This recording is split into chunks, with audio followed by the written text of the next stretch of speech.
Welcome to the Therapist Uncut podcast, where off-the-clock therapists who happen to be friends share their uncensored thoughts about real life. Join us weekly in spreading positivity and making mental health relatable through casual conversation, inspirational stories, and real talk with friends who happen to be therapists. Please welcome your co-hosts, Nikki Young, Jolene Daly, and Alyssa Nahara. Welcome back, Therapist Uncut listeners. For all of you who have joined us in our previous episodes, welcome back to today. If this is your first time, we are so happy you're here to join us. Today, we are going to be talking about road rage. Yes, road rage. It is something that most of us, if not all of us, have dealt with. So we're going to talk a little bit about where it comes from, share some stories, and we would love to hear your stories if you guys want to send them to us as well. I know there's a lot of good stories out there, so we want to hear them. So as soon as you're done listening to this episode, send us your examples, what you've experienced. Of course, none of you have engaged in road rage, but you know, if you have, let's hear it. Of course not. Nobody engages in road rage, right? Not I.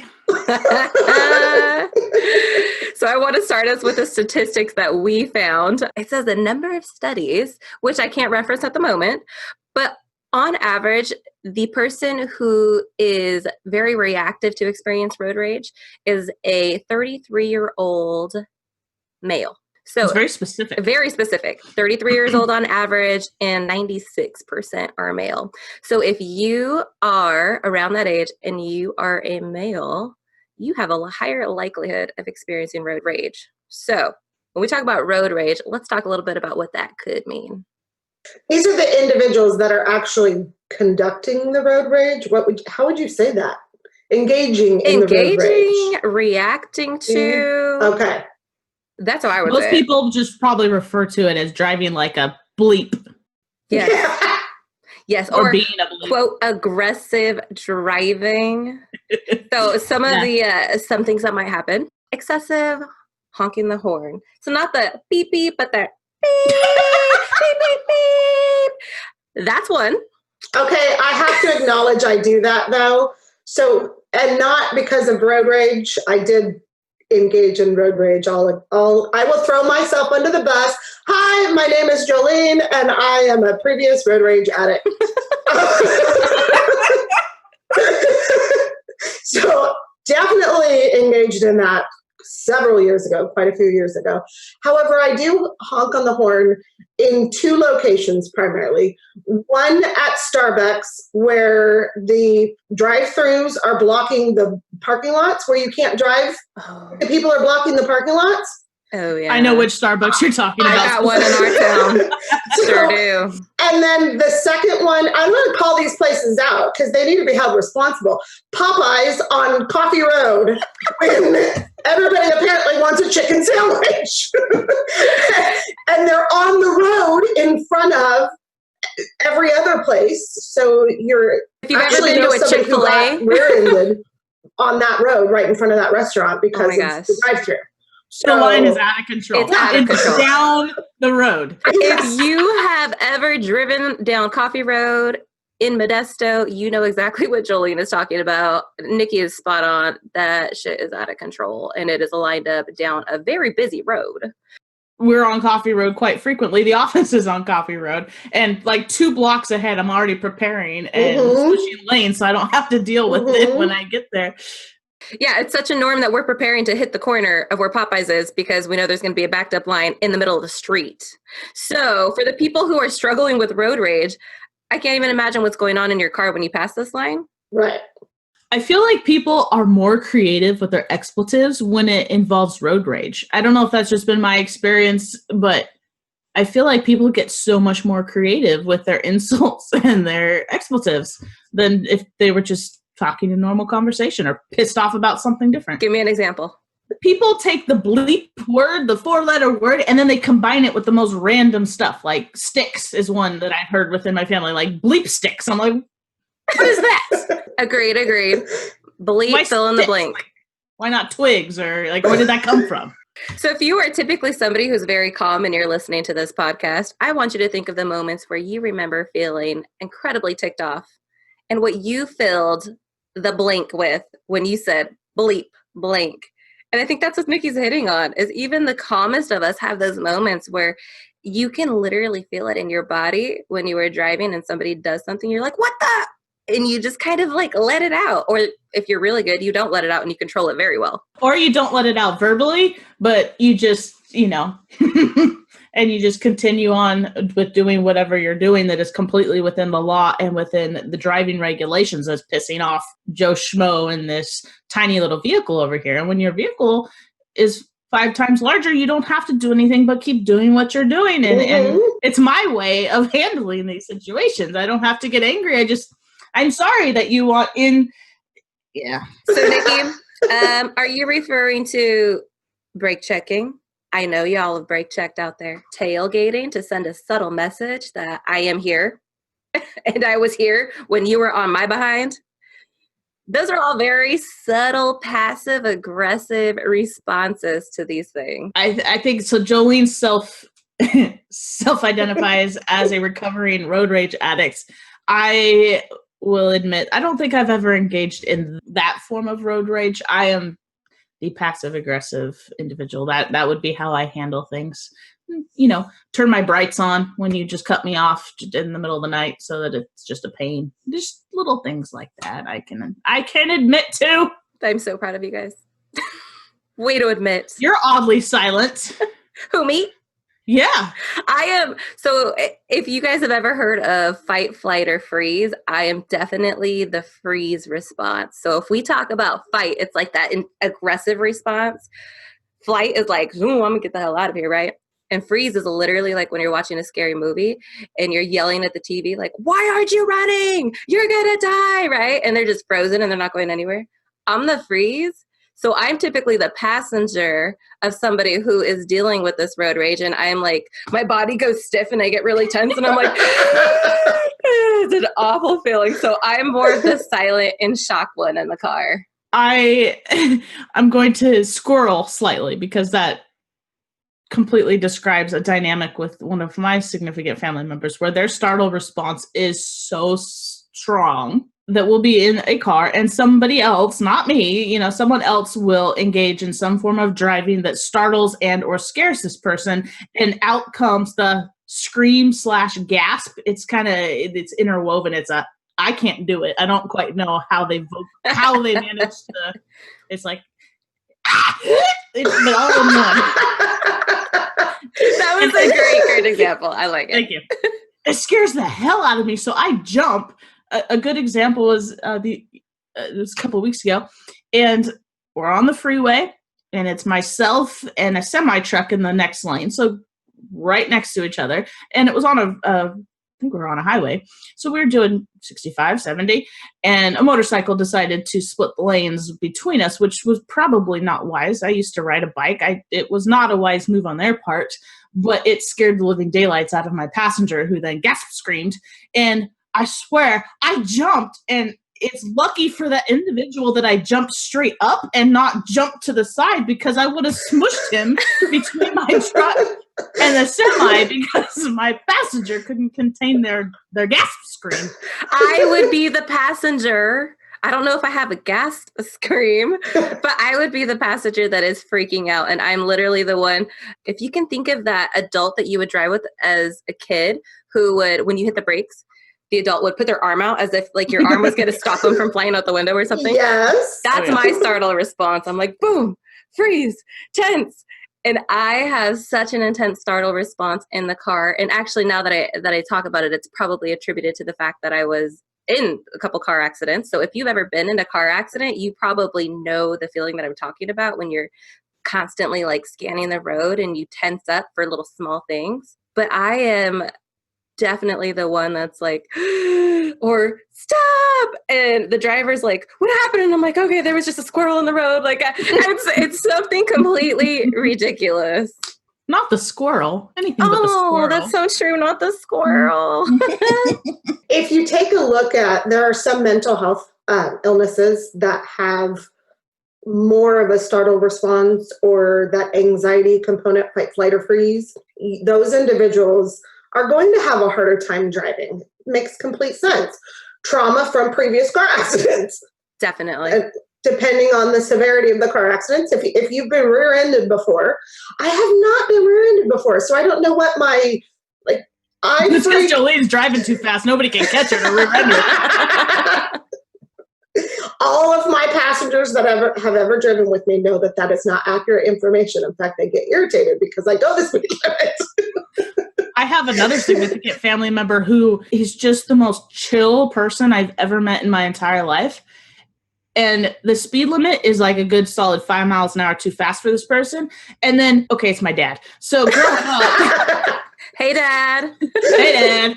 Growing up, if it's a 40 mile an hour speed limit, you're doing 35. But then the later you are, the slower he would drive. It's like he's trying to balance the stress of maybe my mom, we're late, mom's stressed, so dad's got to drive 5 miles an hour slower every 10 minutes that you're late. And so and I'd be in the back seat like, oh my God, can we just go, Dad? I don't have my license yet, Dad, but let me drive. We'll get there. That's hilarious. When I'm in a car, I'm usually the passenger. I prefer to be the passenger. Some people prefer to be the driver, have that control. I like to be the passenger. But I'm often the passenger in a car with one of my family members who he likes to give those subtle, passive-aggressive responses. Like those brake checkings? Yeah. That tailgating? Yeah. Doesn't matter what I say, but it scares the hell out of me because he likes to, especially on roads that are like 35 miles per hour and people are speeding like crazy because when you're in the country, people do that. He likes to remind people to slow down by maybe cutting them off. And I'm like, we're going to die. They're going to hit us. It is terrifying. So these are the little small things that I'm going to encourage our listeners to just check. How do you respond when somebody is speeding next to you or somebody cuts you off or somebody brake checks you? What's your own personal response to that? And I'm going to go back to what Jolene said. Jolene was right. If you already struggle with some anxious symptoms, with some trauma symptoms, you might have a more exaggerated response to these kinds of things. And an injustice component. There's an injustice component to it. Like, what makes you think that you get to cut me off because you're going someplace that's maybe more important than me? So injustice and personalization, we do that. I will share the fact, okay, so I don't speed. I drive the speed limit. I love it when a car speeds past me and we end up at the stoplight right next to each other. So I've worked with a lot of people that struggle with this road rage piece that have other mental health symptoms. That's one of the things that they talk about is that injustice piece. They feel like it's personal. I have to do something about this. And so then we have to talk about the fact that it's not personal. You have no idea what's going on with that person in the vehicle. They could have a situation where they need to get there very quickly. Hopefully they're not just running behind to work, so they're speeding so that they could get to work, that they're going for some type of an emergency, something that's really urgent for them. So that's the story I try to tell myself. Or they really could just be complete assholes. But even if they are, that's their problem, not mine. Right. And it's not personal. They have no idea who you are. They don't know, hey, I'm going to pass Alyssa and I'm going to make her angry or I'm going to make her freeze. Most of the time that's true. And like Alyssa said, maybe they're just an asshole. Maybe they don't have a child being born and they're running late and they're going to miss it. But if you tell yourself that, see, that's kind of what I do. I don't tend to I'm pretty chill for the most part. If somebody's intentionally being a bleep wad, and you can tell they're not trying to get anywhere quickly. They're just being a bleep stick. A bleep stick. Then that irritates me, and then I will be passive aggressive. But if somebody's just driving quick, whatever it may be, I'm the one that's like, oh, well, maybe their loved one just was transported by ambulance and they're trying to get there. I'm also worst case scenario. So in my head, the person's dying and they're trying to get there to say goodbye, right? So, but even if that's not the case, if you're able to tell yourself that, it doesn't matter what that person's doing because it's how you're viewing the situation that will then dictate how you respond to the situation. Which is way more compassionate rather than going off on bleep sticks and bleep wads and throwing your hands in the air, right? And beyond compassion, it's better for you too. So not only like you had taken the very nice road there and talked about compassion for the other person, which is absolutely true, but it's also better for your own mental state. You know, I have a family member who gets very riled up about these things, and then it puts them in a bad mood for the next however long, I don't know, it varies. Mhm. Yeah. If you're able to tell yourself or kind of reframe, I guess, if you're able to reframe, then it's better for you. Exactly. I have a way to battle that, and I'm going to squirrel a little bit before I go back to this. I'll share a scenario that I sometimes share with my clients. I have struggled with anxiety probably most of my life. I have it significantly under control because of all the coping skills that I use, like bike riding and walking, etc. I'm coming back across the Richmond Bridge. That's more north of us. I have never had a problem with driving across bridges. All of a sudden, in the middle of the Richmond Bridge, I felt like somebody reached into my heart and grabbed it and squeezed. Instantly, I start deep breathing. And at that point, I see nothing around me. I just need to get off the bridge. So I'm not speeding or anything along that line that I can remember, because I don't really remember much except for the deep breathing. So we get off the road or off the bridge, and we're continuing to drive. There's probably a good minute between getting off the bridge and the moment that my passenger says, "Okay, what the heck was that?" So deep breathing is one really great example. The second example is having to do with, again, living close to the Bay Area. I found myself with my young cousin from Vermont, my aunt from Vermont, my mom and my nephew in a car driving back from San Francisco after Fleet Week, or one of the Fleet weekends. There's that deep breathing, guys. Do you hear? Practice. Already I could feel like instantly. So after we got home, my mom shared that my aunt was very proud of me because the only thing that I did the entire time was laugh. We were probably 3 hours to go 2 miles. There's only one thing you can do at that point is laugh. I know the answer. The only thing you can do at that point is pull over and walk. Just leave the vehicle. Leave the vehicle. Be sure to lock everything up. We're just kidding, guys. Don't do that. I've been so tempted on so many. I could not. I will never go to the Bay Area on Fleet Weekend again. I've never experienced that kind of traffic. So laughing the entire time, that is the coping skill. So that is, again, 3 miles, if even that, in like 3 hours. That's going to test anybody's patience. That pisses me off just listening. And I'm there and I'm just cracking up laughing. And so my mom is telling my husband the story, who has known me when I was a full-fledged road rage individual. And he's like, "Okay, and so what did she do? What? And my mom's like, "She just laughed the whole time." My husband's like, "Who in the world was driving?" And you know what? If you guys are listening to this and you live in a congested area or like LA or the Bay Area, again, we're recording from out of California, you probably took a deep breath with Jolene, because you can completely relate to everything that she was just talking about. The fact that it takes hours to just get a few miles and being able to control that frustration and irritability. So can I butt in here for a second? Mm-hmm. So Jolene's story brought something to my attention. We've been talking about road rage in terms of responding to the people that are driving like bleep wads, which kind of leads somebody to think about the people who are speeding, cutting off, yada, yada. But I think something that causes road rage just as a road rage response in someone else just as frequently is a person who I think the perception is driving like an idiot. Somebody who is maybe slowing down in the middle of the road, putting their blinker on, acting like they're going to turn, then not, and maybe driving like confused, just that kind of driver, the opposite really. Somebody who's kind of all over the road, braking, those types of things.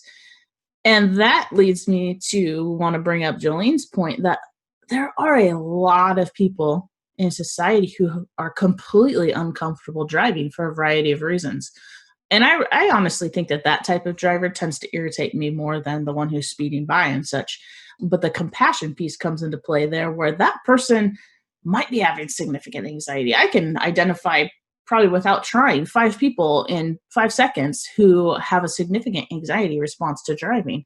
And sometimes it's because of a previous motor vehicle accident, but sometimes it's a different form of trauma or a different form of anxiety, where maybe their startle response is just really high. And what I mean by startle response is, something occurs and it just causes a spike in anxiety for you that causes either that fight, flight, or freeze that Alyssa was talking about earlier.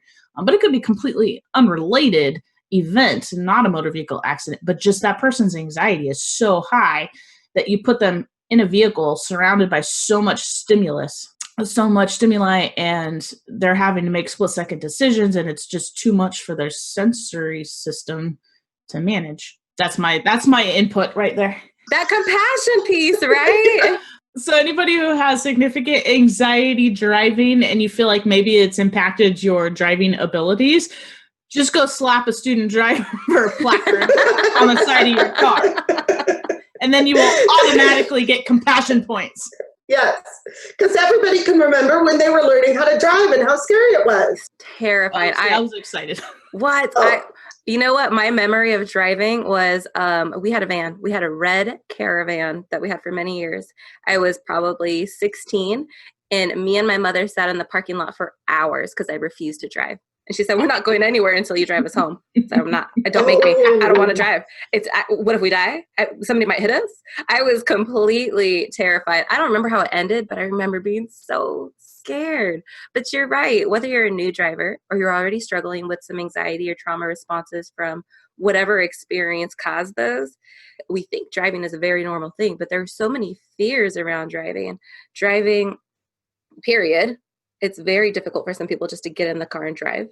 Driving over bridges. And Jolie and I've heard that before too, from a friend of mine. She just said, I fear and I have this intense, excessive fear that if I drive over the bridge, like we're all going to die. And that's what anxiety does, right? It takes you to the absolute possible worst case scenario and then convinces you that the likelihood that it's true is actually pretty good. And that's how anxiety kind of takes over.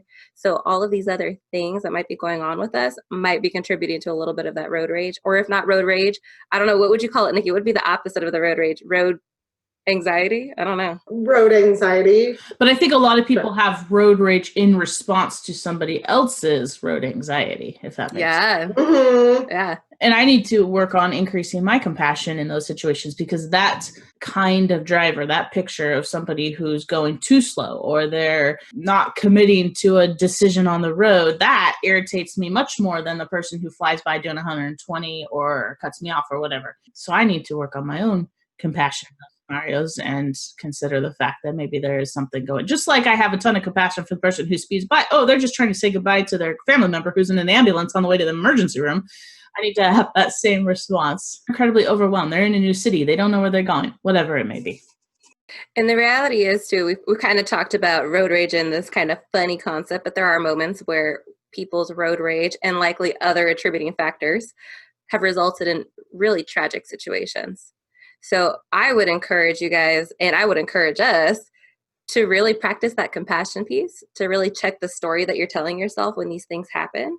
Start being more aware of what your own responses are, so we could be mindful of that. And if you need to, you can pull off of the road and do some deep breathing. You can turn on a certain song or put your radio up, whatever's going to help calm your own body down. And if you need to, and I know for some of you might hear this and kind of roll your eyes or think, what, that's ridiculous or that's extreme. But if you need to, seek counseling. I have had individuals, I'm guessing I'm not the only one in this trio here, who have sought services because of their significant anger response to driving. It's a thing. People have had to call and say, look, I am concerned.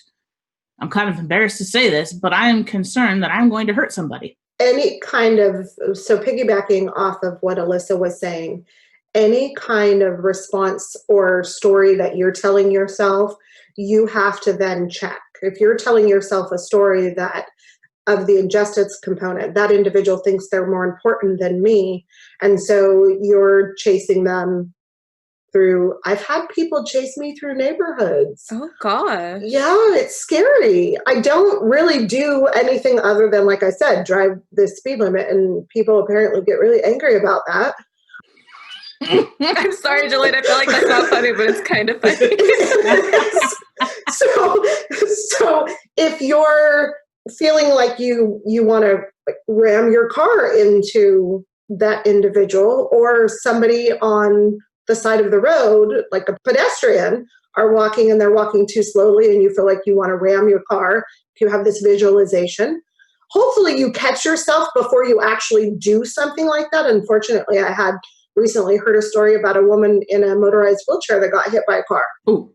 Yeah. So hopefully you catch yourself before that actually happens. When you catch yourself visualizing that you want to do something like this, that's when you call. It's before you get the felony that you call us to get some support. Let's be preventative. Please. But I can actually add a personal antidote to that. So I had a family member, and we were I don't remember. We were going from one place to another. I was following them, and this person was actually intentionally hit by another driver. I saw it happen. He saw it happen. So we were crossing a cross street. That sounds a little ridiculous. But then two lanes were merging into one, and I could see the whole thing unfold. And this person had been significantly behind my family member, then suddenly decided that they wanted to merge exactly where my family member was. So it wasn't like he was trying to keep this person from merging or anything along those lines. The guy's hood was even with the tailgate, essentially, of his truck. And for some reason, significantly angered this person. They pulled into oncoming traffic, so the other lane, and pulled up alongside family member, looked at him, flipped him off, and then rammed his truck like a go-kart or a bumper car, and then took off. If you're watching this video, you can see mine and Jolene's responses. If you are listening to this video, I don't know if our jaw dropped, but our eyes got really big in shock. That's terrible. Yeah, and he calls me and he goes, he had the same response. He calls me and I just kind of hear silence, and he's like, did you see that? I was like, yeah. And he goes, he flipped me off first. Like that, he did that on purpose. And I was like, what? Because obviously I couldn't see him flip off. I just saw him like veer into him and take off. He's like, yeah, he looked at me, made eye contact with me, flipped me off and rammed me. I still want to have compassion for that individual in trying to form a story that you're going to have to work kind of hard for that one. Maybe they thought that they were in a video game. Isn't there's one of those video games that people drive a little more aggressively. Grand It's not Theft what yeah, that's what it is. I play Mario Karts, like we do a little bump here and there with Mario Karts, just like bumper cars.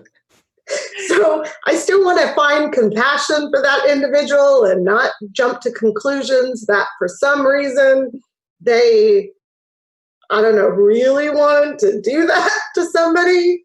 Maybe we are reaching, but I don't want to make assumptions about this, quote, aggressive driver either, because if you guys are listening to this and you are identifying as an, quote, aggressive driver or somebody who really struggles with road rage, I would encourage you to reflect on other moments in your life where you notice those similar responses come up of just feeling this increased rage and irritability and frustration, and asking yourself how that's coming out. Because typically that's just the tip of the iceberg, right? That's what, Nikki got to see the surface response, but there was likely more that was going on under that iceberg.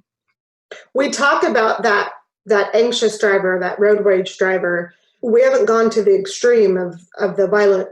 I would say there's a difference between road rage. Yes, not appropriate and still something that needs to get under control, but that violent driver, there's a difference between those two, and something is going on with that violent driver who feels like they need to, we've all seen it on the news, pull a gun on somebody or chase them to the extent that they're causing a car accident, a lot of different things.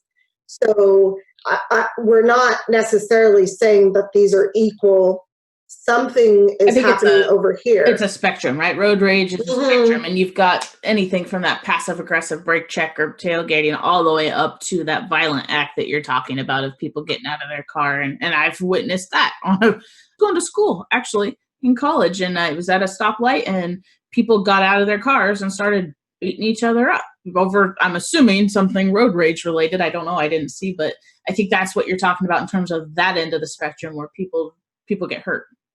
See, I find that surprising, Nikki, because you didn't go to school in a big city. You went to school in a small town. Yeah, and it was a busy, quote, busy intersection, as busy as the intersection gets in a small town. Yeah. But it was one of those things, and it's been a long time, and I don't remember exactly what led up to it, but I think it was one of those summer days, windows down, and all of a sudden you kind of start hearing something where you start looking around, and then I think at that point they were just yelling back and forth at each other, and then sure enough, soon the doors open and start wailing on each other. So we spent a lot of time in this episode talking about various things, common mental health symptoms or behaviors that might come up, this spectrum of aggressive versus passive, driving, and kind of everything in between. If you could leave our listeners with 3 key takeaways from this episode, what would you tell them? Breathe.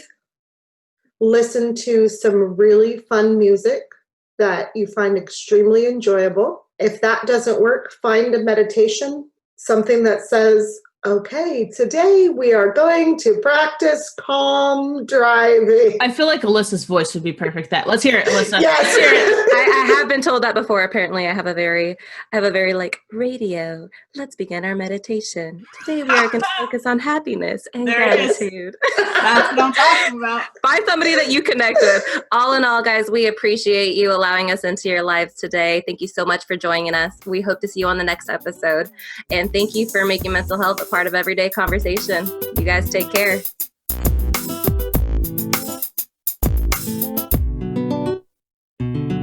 Thank you for joining Therapists Uncut, a production of AMP Smart Business.